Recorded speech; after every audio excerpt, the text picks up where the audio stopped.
और इसलिए आपने भी देखा होगा, महसूस किया होगा, योग का साधक कभी संकट में धैर्य नहीं खोता है। योग का अर्थ ही है समत्वम योग उच्यते, अर्थात अनुकूलता, प्रतिकूलता, सफलता, विफलता, सुख, संकट, हर परिस्थिति में समान रहने, अडिग रहने का नाम उसी तो योग कहते हैं। Friends, yoga enhance our quest for a healthier planet. It has emerged as a force for unity and deepens the bonds of humanity. It does not discriminate. It goes beyond race, color, gender, faith, and nations. Anybody can embrace yoga. All you need is some part of your time and empty space. Yoga is giving us not only the physical strength, but also mental balance and emotional stability to confidently negotiate the challenges before us. Friends, if we can fine-tune our course of health and hope, the day is not far away when world will witness the success of healthy and happy humanity. Yoga can definitely help us make this happen.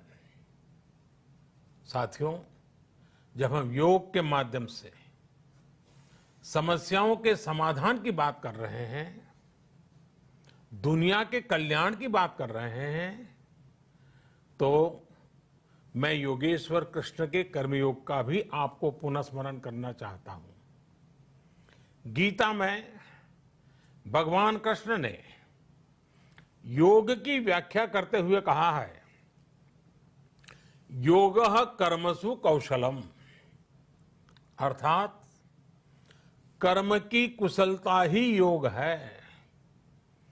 Efficiency in action is yoga. ये मंत्र सदा सर्वदा हमें सिखाता है कि योग के द्वारा जीवन में अधिक योग्य बनने की क्षमता पैदा होती है।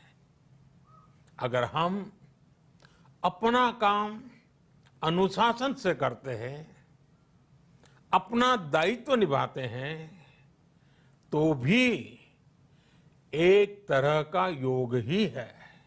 साथियों, कर्मयोग का एक विस्तार और है।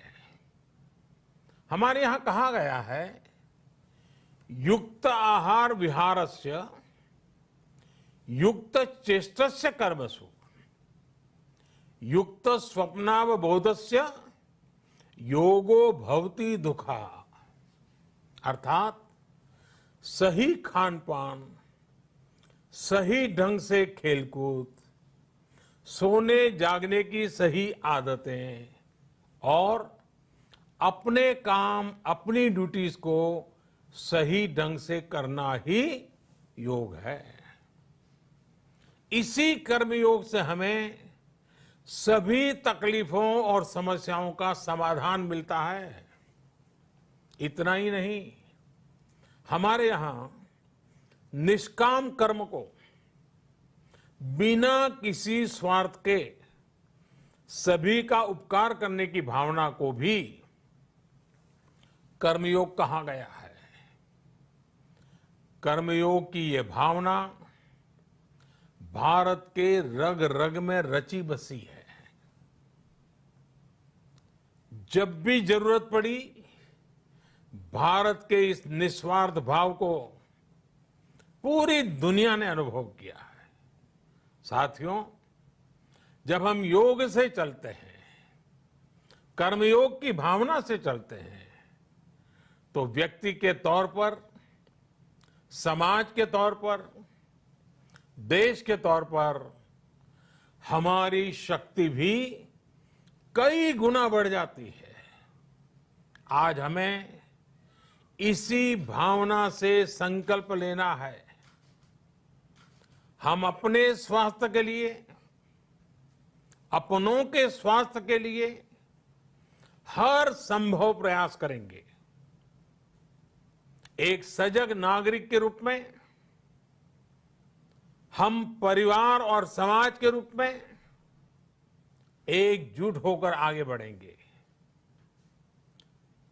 हम प्रयास करेंगे कि yoga at home and yoga with family को अपने जीवन का हिस्सा बनाएं। ये सिर्फ एक दिन के लिए नहीं होना चाहिए। और अगर हम ये करेंगे तो हम जरूर सफल होंगे, हम जरूर विजयी होंगे। इसी विश्वास के साथ आप सभी को फिर से अंतर्राष्ट्रीय योग दिवस की अनेक अनेक शुभकामनाएं। लोकाः समस्ता सुखिनो भवन्तु। ओम।